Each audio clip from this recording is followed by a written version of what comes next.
your martial arts movie podcast. I threw that shit before I walked in the room. Featuring drunken Thai boxer Will. Too bad you will die. The also drunken wrestler Mark. I said I don't want trouble. And drunken karate master Zero. You've lost your balls. And now, Call. I know Kung Fu. You know, baby. Fists of Fail. Steven Seagal. Happy April Fool's Day, everybody. Oh my god, I completely forgot. That's what we're doing. This is an April Fool's episode. Because we're talking about a fool. The April Fool is actually on all you guys who are going to be listening to us talking about him today. Originally, we're just going to talk about one movie. We're going to talk about one Steven Seagal movie, but then we're like, I was the one who made the decision who was like, I don't want to keep talking about Steven Seagal. I don't want to keep giving him that platform. Maybe I'm like, for sure. Like, he's probably done better movies in the 90s, late 90s, whatever. But I don't want to keep giving him the platform of like having individualized movies that we can shit on. Right? Like I don't want to keep dedicating whole episodes, especially since we don't do these as often as we used to. So let's just talk about a bunch of these all at once to give us reason to shit on him all at the same time. So, as you can tell, I'm not a big Steven Seagal fan. Not only because he's a shitty person, as is indicated by the universe, but I didn't grow up around him, and every time I watched him do something, he has the violent part of the action, but he was in that boat of American Hollywood martial artist who didn't really fit the bill of like what I looked for when I was growing up in comparing to Eastern martial arts choreography. So that was my experience. I don't know. Do you have any experience with or any background with Steven Seagal growing up? No. I know you're a Van Damme man. Yeah, I always preferred Van Damme. I didn't even know they had a beef until much, much, much later. But anytime I heard of a Steven Seagal movie, I always just kind of saw him, and he didn't look like somebody who I thought would be intimidating at all. In his earlier movies, he's kind of lanky because he's pretty tall and he's pretty skinny. And then when he got older, he actually plumped up, and he actually feels like more of a presence than he did in those earlier films. He has some body shaming. It's okay. South Park did it first in that episode. He has that obligatory mustache and beard, and he has the shades on at all times, and he's always wearing a Chinese garb. That is the modern day Steven Seagal look. But back in the 90s, he was that guy who was also churning out some pretty decent action flicks. But I've seen some of those fight scenes. I'm like, they're all right. They're edited to shit, in my honest opinion. But you can clearly tell it's him really pulling off real wrist lock throws. Like, he's a Aikidoka, right? So he does a lot of Aikido moves on dudes and making people hurl into objects. That's like what he's known for. It's weird because he's known for Aikido. And I don't know what Aikido is after watching his movies. All I see is people flying. Like, is that what Aikido is? Like, you throw somebody with a wrist maneuver and they go flying into furniture? Is that is that what it is? Are the dojos is the dojo just in like an IKEA warehouse? I'm one of those people who doesn't. I wouldn't say I don't believe in the efficacy of Aikido, but like I question it sometimes. Because the whole idea is like you do small joint manipulation and you flip them with quote unquote relative ease, but the efficacy of that is questionable because like if someone's really resisting you, can you really pull it off? I don't know. I'm biased. I have my own grappling arts that I gravitate towards. But I'm sure if you get anybody in some sort of wrist lock, you can make them move in a direction, but maybe hurling them several feet off the ground and into furniture, Yeah. maybe not. Yeah. But I'll give Aikido a lot of credit, and I'll even give Steven Seagal credit. He made it look good when he was in his prime. He made Aikido look very effective for cinema. Did he? Maybe in his earlier works, as his later works, or his mid works, I guess, were the ones that we're going to be covering today. Those are a little bit more questionable. I think for me, and I can imagine for other folks too, like at this point, people are tired of a shtick. Because, just to back up a little bit, Steven Seagal, he is an Aikidoka. I mean, he was a black belt in Japan, accordingly. But here's another thing we need to take a step back on. Seagal claims a lot of shit, and a lot of it is questionable, like him being the first white guy to open to be a black belt opening a gym in Japan. Like, even that's questionable. That's his own claim. But even his Aikido is questionable, because sometimes he does these movements is like, that is clearly like a chop to the neck. Like, I don't think that's really Aikido. That's just you being a dick.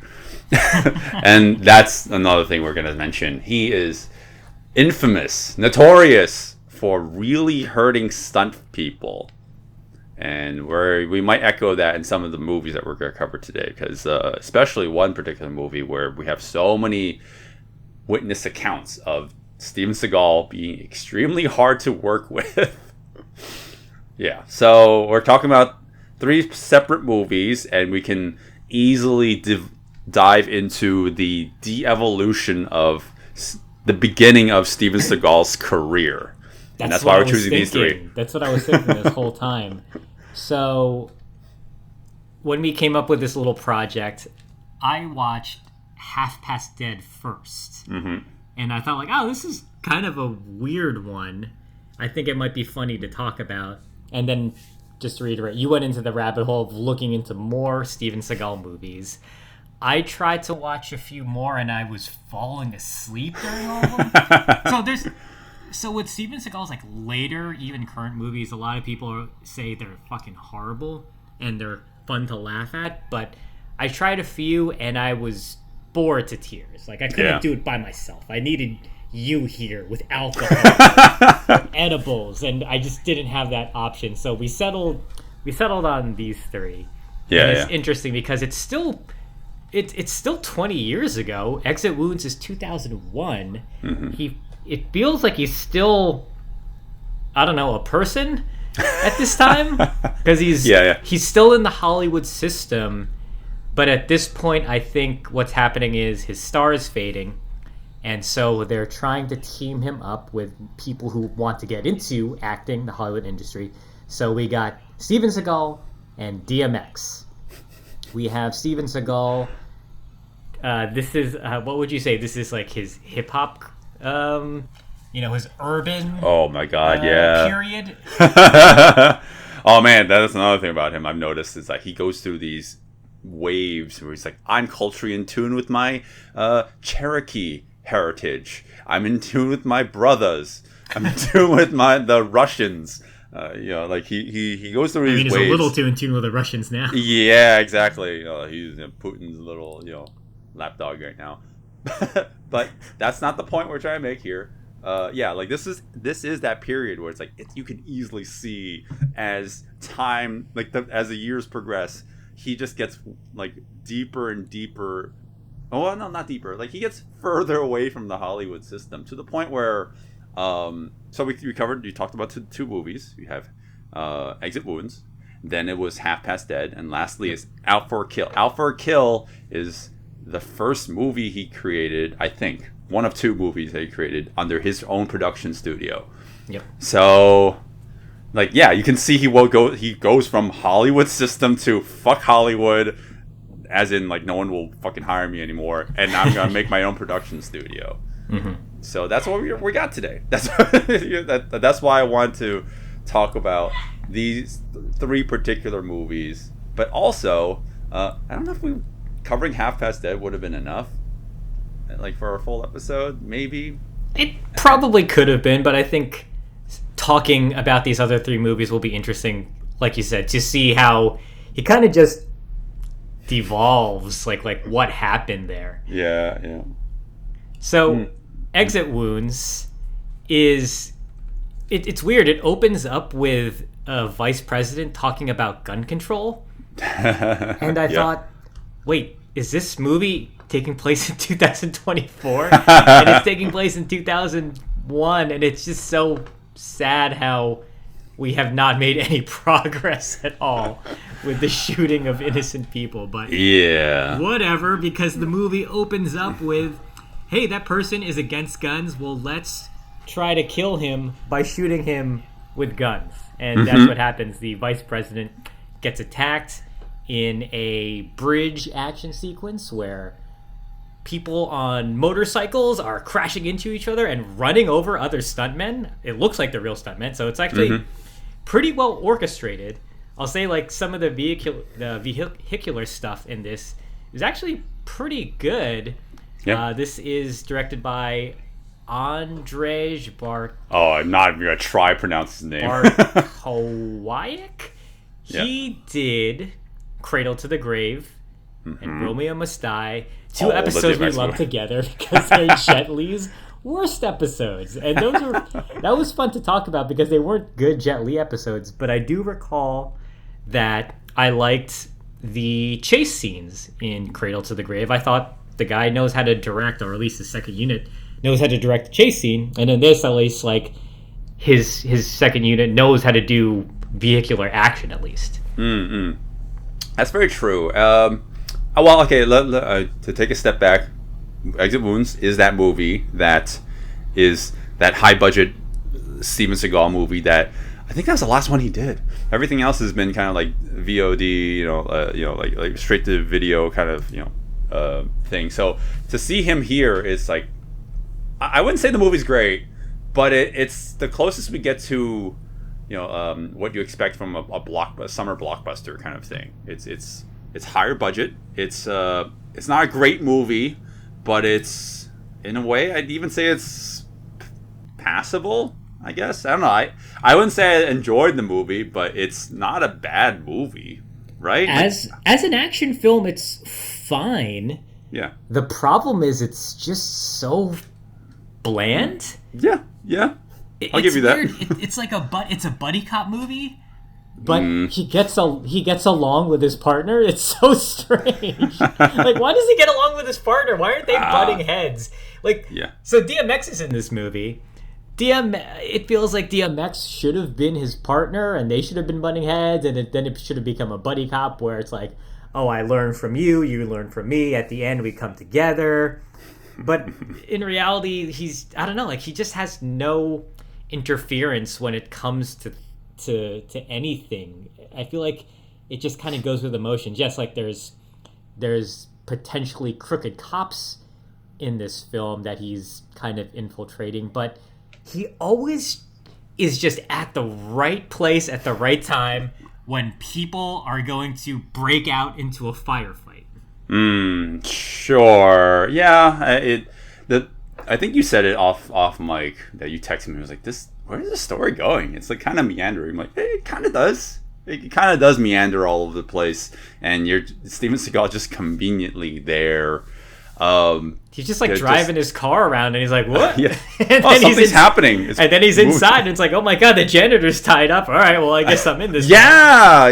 That like I wish I was you were joking, but like no, that really happens. Like, wait, what? Like, so convenient. It's like, yeah, that's basically the whole movie. It's like Steven Seagal just happens to go into a scene, and it's somehow connected to the overall main plot.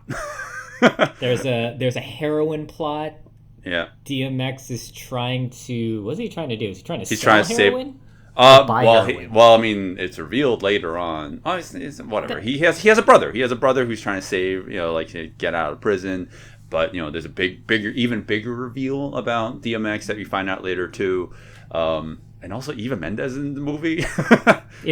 Very strange, like, 2-scene cameo. Yeah. And then who else so we weird. got? Oh god, Anthony Anderson, so fucking annoying in this movie. Oh my god. Yeah, I mean, this is He an era. won't fucking stop. Tom Arnold is in this Yeah. movie, Oh, just God. doing his shtick. Yeah. Yeah, we have a whole dedicated scene at the end credit sequence where they just ad lib and they're trying to make each other laugh. I'm like, all right, this was maybe get a giggle out of me like 5 minutes ago. Can this end?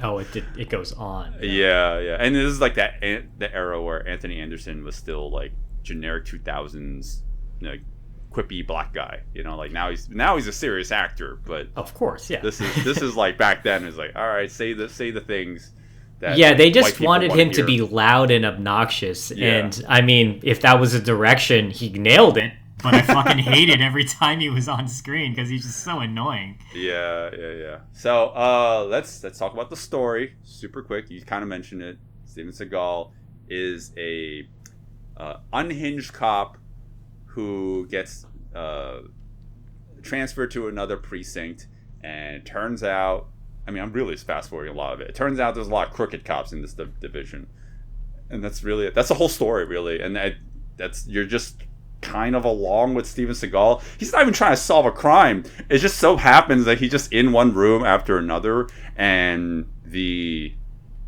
villains kind of present themselves to him. They really do. They just Yeah. they just show up in scenes doing meat-headed things. Yeah. And you're like, they have to be the villain, right? They're so douchey. There's no way they can't be. Yeah.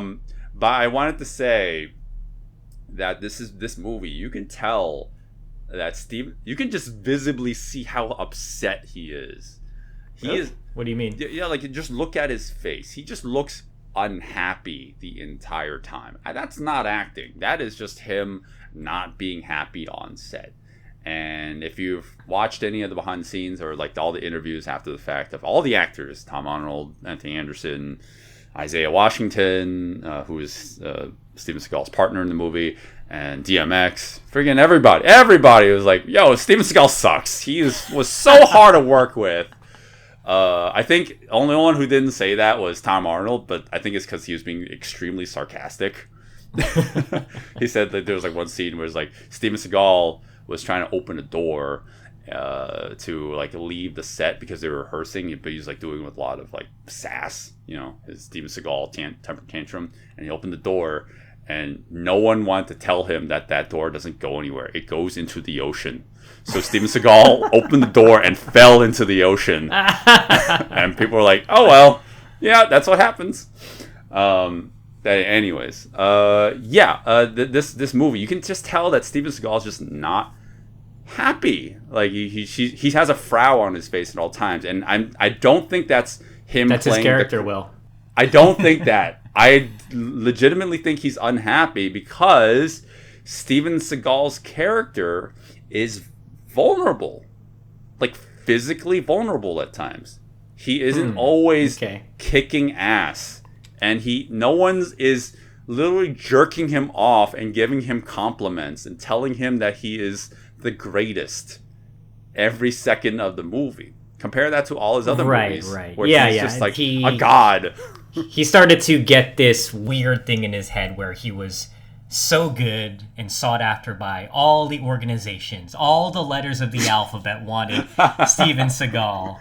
And he got such a big head from it, and that is always a line in his newer movies, or at least the ones I've seen, where they're like, oh, what do you think? Is he FBI? Is he CIA? Is he Special Forces? God. And in this movie, he's just a cop, and he's so bad at being a cop, he has to do traffic duty. Yeah. And he's just really butthurt because he's also bad at traffic duty too. Like you can't do anything right. Yeah. That's. I think that's like that, and also in combination, like everyone just hating him on set. That just added to him just visibly looking like he's just unhappy being there. But like I'm glad that Steven Seagal doesn't have control over the movie in this particular film. So I kind of have to remove myself from thinking that this is a Seagal flick and just think like this is a Joel Silver production, and it is. So A lot of explosions. Well, maybe not a lot, but there's over the top action in the film, and some pretty solid stunts in the film altogether.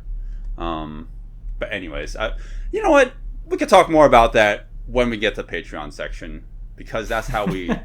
We're gonna pad out this episode.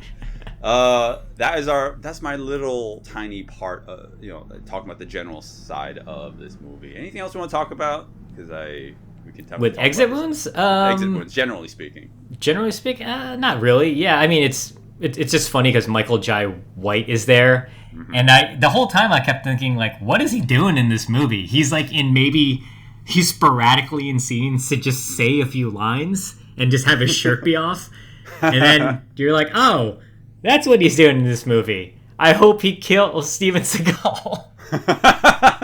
You forget who's the hero of the film. Yeah. Nope, that's not how that works. But DMX, what? Hey, he's fine in the film. I think this might have been his first or one of his first movies. Mm-hmm. He's fine. It's so interesting to see him baby-faced.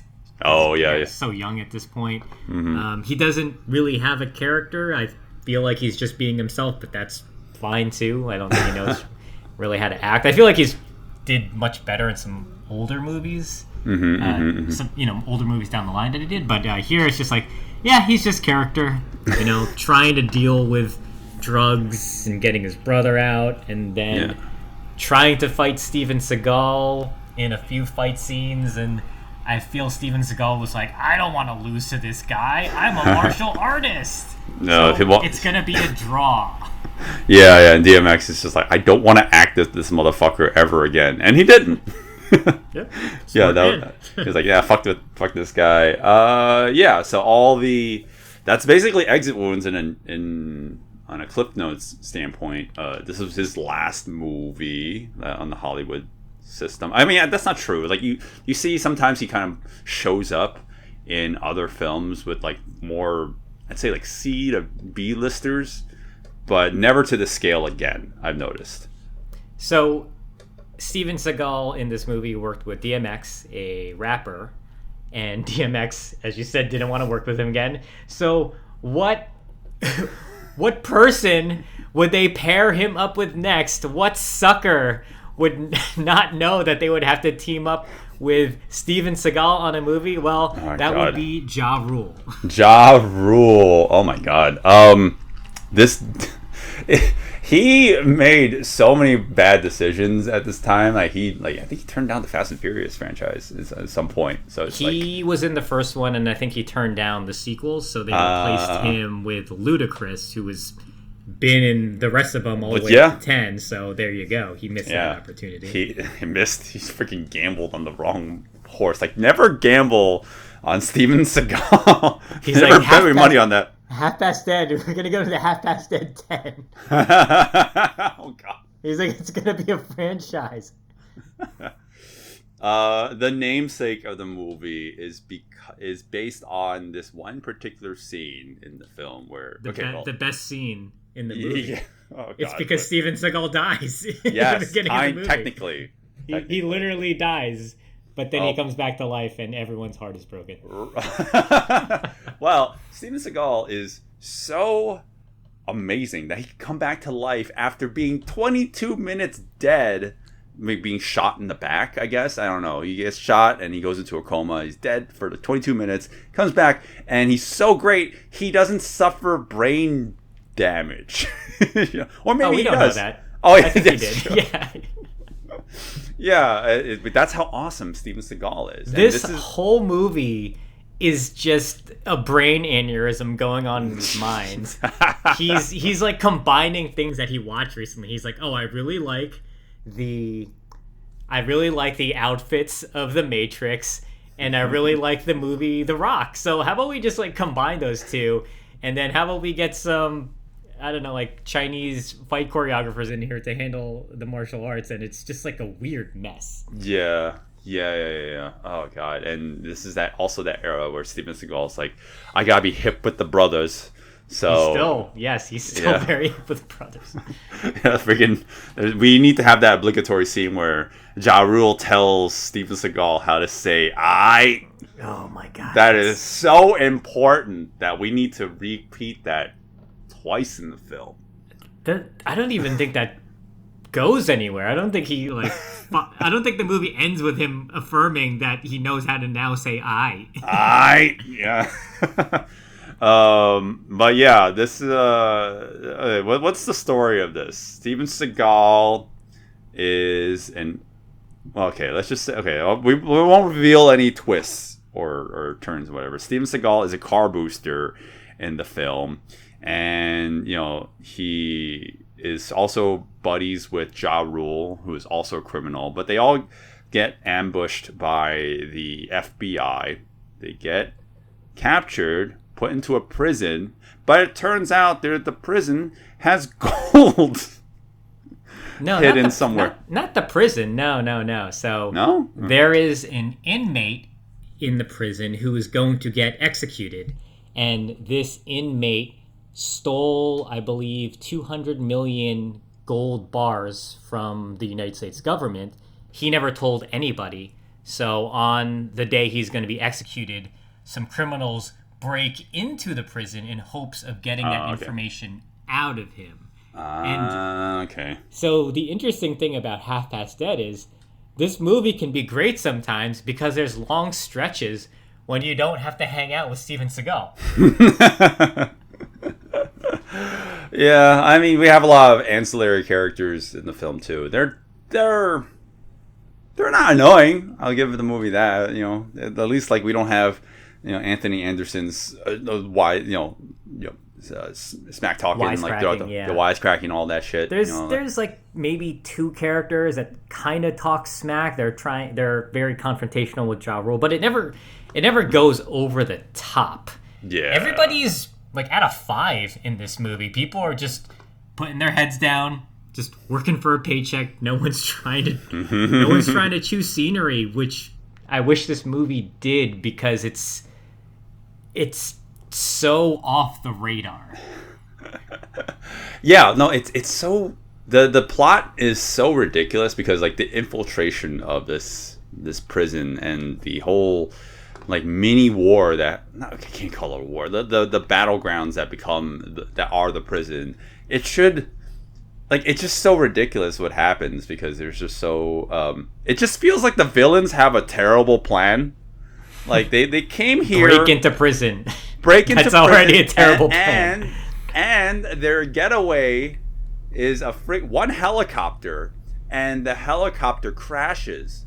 So now they had to beg the fucking the hostage negotiators, the FBI, to help them get off the rock. I'm like, that is a terrible fucking plan. That is also, the movie has to have this one really important scene where Morris Chestnut, who is the main villain, is sexually antagonizes the one of the middle-aged women in the movie, but then he goes on a weird tirade tangent about how basically how she's, even though she's extremely accomplished and she is a Supreme Court justice or whatever, she does all this, she never found love and never had a family. Therefore, she's not an accomplished person. Oh yeah, that was just so mean-spirited. Fucking some anti-feminist. Yeah. Take that, feminazis. Yeah, some guy who got really hurt in high school. He's like, oh yeah, this is for you, Cindy. You broke my heart. Oh god, what was that movie with Patrick Tang? It's like that kind of spirit again. I don't know, whatever. It's like the whole take that, you stupid liberal, take that, you dumb lib kind of thing. It has that kind of feeling of the early 2000s where it's it still feels a little bit. Oh, they're trying to be edgy. Yeah. They're pushing the envelope. Well, that's the problem though.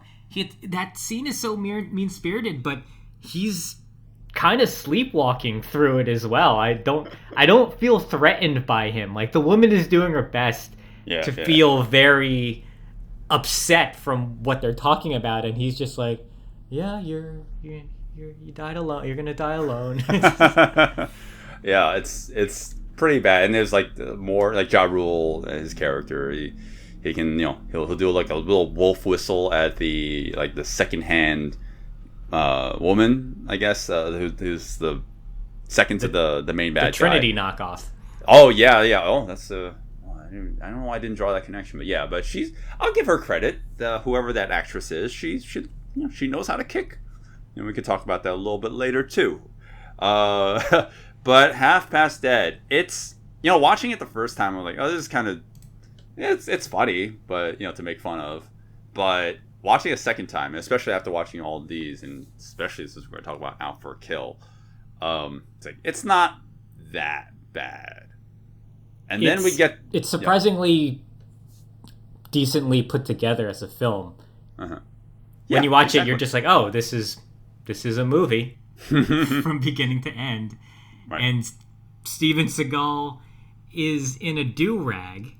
And, you know what I realized?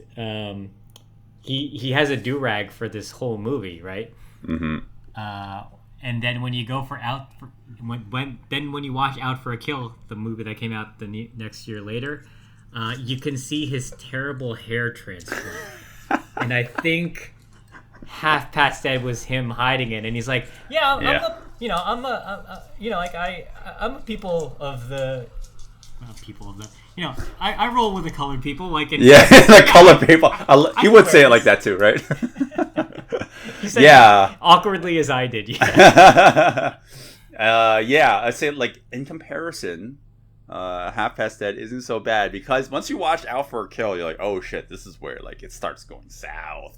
And we're not talking about his other movies today, and this is like, we don't have to. Out for a Kill is like that perfect, like, first experiment into just going, like, Steven Seagal has full control. This is the kind of movie that he does want to make, you know, like he is awesome, he is amazing. And yeah, let's talk about Out for a Kill. This one is what is he? He is a professor, right? He is a professor. I thought he was like some sort of archaeologist. Yeah. Or I want to say he's like Indiana Jones, where he's stealing artifacts from indigenous people or people from another country and then claiming it for his own, because he's in China and he's like, hey, look at these artifacts. I'm gonna say I have some importance with this. Oh yeah, but he's not only an academic professor, but he's also an archaeologist. Also, he speaks Chinese and also can read all that. And also, he is an action guru, like superhero, because he is also able to teleport everywhere, because I have no idea how he just goes from one location to the next and just figures out like this is where it needed. Oh yeah. They globetrot all over the place, and he's just like, hey, we're in Bulgaria again. Hey, we're in China again. Yeah, but you know what we always need to go back to is the table. That's important. No. Oh yeah, that too. Well, that's something we didn't talk about in all his movies. There's always a strip scene, always. And you know what? I have to go back and talk about Exit Wounds, because you can see that Steven Seagal is very unhappy in that movie, because there is a strip scene in that movie, and Tom Arnold is smushed with titties, and Steven Seagal isn't. And the director it was in the script that, you know, when Tom Arnold asks Steven Seagal, "Do you want some?" Steven Seagal had to say no, because that's what his character says. So you can tell that Steven Seagal didn't want to be on that set. He's like, yeah, fucking give me all the titties. Steven Seagal's like, I would never say that. That's so out of character. Yeah, and here we have Out for a Kill. Like, literally, first scene of the movie is, you know, in a strip club. Everyone's gunned down, and it just takes freaking forever.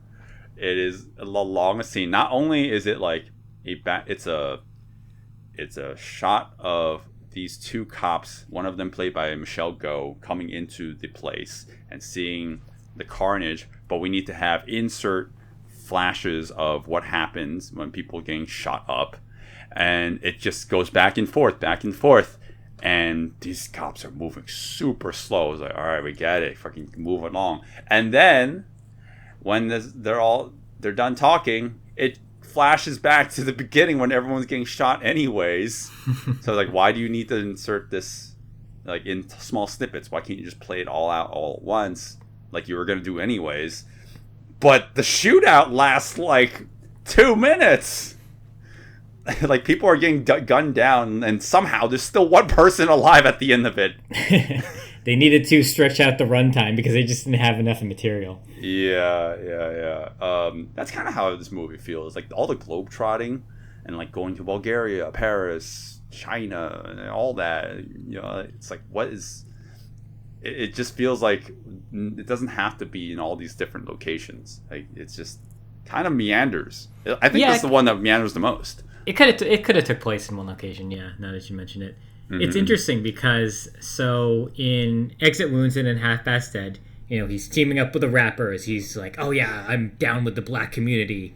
And I'm guessing because maybe he worked with maybe like some Chinese stunt team. I believe it's Shin Shin Chong who did fight choreography in Half Past Dead. So he probably like maybe hung out with a few Chinese people and was like, oh, I'm gonna appropriate your culture now.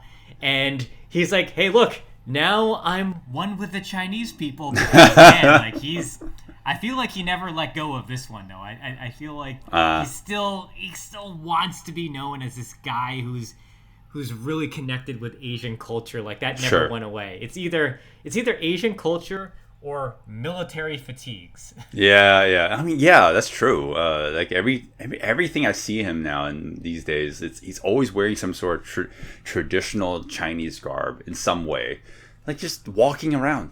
That's just how he looks. Like, I don't think he teams up with rappers anymore, does he? No, I don't think so. I don't think I want to see him in a do-rag anymore. But yeah, Out for a Kill. You know, it's one of his produced movies. Much lower budget. Much lower budget. I love watching the de-evolution of his movies, like, as we're doing this experiment. It's a big jump. It's a huge jump. Half Past Dead, I think, is technically still a Hollywood movie. And it's it's got a budget. Like, the action, regardless of whether you like how it was shot or not, it's like, okay, yeah, you could see the action. Sure. In this movie, you're just like, oh man, like, they had no time to film any of this. There's so much posturing. When Steven Seagal gets the sword, they're like, all right, well, let's just do some of this. Let's just kind of do some of this and this with our waving our hands around and then fight. And I don't even see his bullshit Aikido in this. I don't think he really even does it. Like, he's now doing more weapon stuff and more like Hong Kong Chinese style martial arts in this one. Yeah. Mind you, like, all his movies, he's doubled in some way, and that's why I'll give Exit Wounds a little credit. Like, you can actually see he's doing some of that stuff, but in, like, once Half Past Dead started, it's like it starts to go out the window. It's like really not him. Some of it's him. Yeah, not at all. Like, I don't recall seeing him do anything. It's like it's reverse shot. There's scenes when he's fucking slapping some guys. Look, they're just literally like slapping their hands back and forth. It's just an up close of hands. It's like, oh, this is really, yeah, you guys had no time at all. His production company had no money. Yeah, the royalties from Above the Law are not paying for this one. Oh man, I love all the Steven Seagal tropes. We already talked about the strip club every movie. Like, his wife needs to die in every movie, or has to die, or is has going to die, or has already been killed, and he's salty for it. I think she explodes from a house. Oh yes. But I love this movie because, like, in that regard, because you have to guess when it's gonna happen. There are so many scenes where it's like, is it gonna happen now? Is it gonna happen now? Oh, right. Yeah, he keeps on hanging out with his wife, and we're like, okay, she's gonna get gunned down, right? Yeah, Other people are getting gunned down. It's like, oh, she didn't die. This is. Yeah, I'm like, oh, she's not dead yet. Oh, there it is. There it is. Yeah. No, but this one's kind of strange because it's not only because, like, it's Not only because it's produced by him and it's lower budget, but it's like it really doesn't. It also feels like, in the same regard that Exit Wounds is, like Steven Seagal just freaking shows up at places to take out these mafia, these like triad leaders rather. Triads? I don't know. The crime bosses across the entire world, and I don't know how he connects the dots. Like, how does he know where to go next? So what happens is, after every fight scene, he looks at the wrist of one of the downed opponents, and they have the Chinese characters on the wrist. Drawn on with a little Sharpie. Drawn on with a magic marker. And at the end of the movie, he forms a sentence from all the Chinese characters that he remembered in his mind. And that sentence somehow leads him to the final boss. Like, I don't even remember. I don't know. This one's really stupid. Like, it really doesn't make a whole lot of sense when you think about like how he gets to the end, and how he got here. It just feels like it was just happenstance that he just was able to take out everybody and end up at the final boss. And then the way he kills him is just hysterical. But again, we will save that for the Patreon section. I know we kind of teased it. Let's go into that then. There's a whole bunch more of each one of these movies we want to talk about. So if you guys are very curious, unless you have no other objections and if you want to talk about anything more generally, we can, Zero. But I guess we can go into the Patreon section. Yeah, let's do it. So, if you want to hear us go more into detail of the action, because I don't know why we need to talk about the stories anymore. They're bullshit. They're just kind of bland. If you watch the movie, you would know, like, oh yeah, it's pretty simple. Yeah. But if you want to hear us talk more about the action, then consider subscribing to us on Patreon, because there you can get episodes that are only for Patrons, where we talk about movies in shorter detail, unlike this one. This is a long one. Like, what did we talk about last? I think the Magic Blade. That was a Patreon request. Oh, so, yeah. So if you become a Patreon, you can also request some films as well. Yeah, that's exactly what I was going to say. That last movie was a request from our patrons. So, I mean, we love good patron requests, especially for movies that might be blind spots for us, because we, especially that movie, it's an older film. So, like, I'm not very averse in that. So, if you guys got good recommendations, Patreon's a place. All right, let's shit on Steven Seagal some more. Hey guys, thanks for listening to the podcast. We're at the point where we give our recommendations, but there's a whole wealth of audio you would be listening to here if you follow us on Patreon. There you can listen to the entire episode, including an exclusive action breakdown of the fights in the movie. And now on to our final thoughts. Yeah, I actually love, as much as I didn't love these movies, it was actually kind of fun doing these, because you can see the evolution of Seagal's career, and I do not know if we're ever going to talk about more of his movies. No, please, no. At least please, not the more recent ones, obviously, because they're not even. I mean, like, we did this experiment because I thought it was interesting to like dissect, but I wouldn't even say any of these are like so bad it's good. Exit Wounds is borderline like a passable movie. It's like mid, right? But like it's a forgettable Hollywood action film. There's some decent carnage that looks pretty gnarly at times. Mm-hmm. But in terms of the plot and the character, I don't remember any of that stuff. Yeah, exactly. Half-Past Dead, like it was silly. It's not so bad it's good. It's just silly at times, and then Out for a Kill is just, I guess it's kind of funny at times, but I'm like, it's just all right. it's not so bad. You need to watch these with alcohol and friends. Yeah, exactly. Because they're just so. I mean, Out for a Kill anyway was so bland. Like I watched Half-Past Dead by myself, and I was laughing at a lot of it actually the first time. Second time, I was like, not as much, not as funny. Exactly. That was my experience too. It was like, they're all right. Like I didn't really find myself laughing at the movie much the second time around for any of these movies. So I don't know. I mean, we came in with the intention of shitting on Steven Seagal, so I can't in good faith recommend any of these movies. If anything, I'd say Exit Wounds is all right, but it's not a great movie either. It's good, pretty good, but not great. I mean, it's Yeah, not even good. I'd say it's okay. It's tepid, yeah. Right. Yeah, I mean, like, he didn't direct these, so it's not like you could say it's only his movie. He's the face of them. The bloated face of these films. So, like, I don't want to give him any credit at all. Yeah. But if you like watching, like, really bad or bland movies, and yeah, like, you can go into his catalog, and or if you just want to hear somebody really sarcastically shit over him, there's like some YouTubers that do it really hilariously. So that's kind of like the only thing I could say to recommend you if you watch the movie first and then you watch the other people's reviews. Yeah, as I've come to learn, there's a lot of people who've made entire channel careers based off of just shitting on Steven Seagal. I love that. I'm like, oh yeah, this guy's kind of deserving of it. He's made so many movies. So I don't know what the takeaway of this is. It's just it wasn't so much a recommend, don't recommend. It's like, I already knew it wasn't going to be a recommend for a lot of these, but it's more like just kind of fun. It was just kind of fun to just talk about these because, like, I love dissecting the history behind it.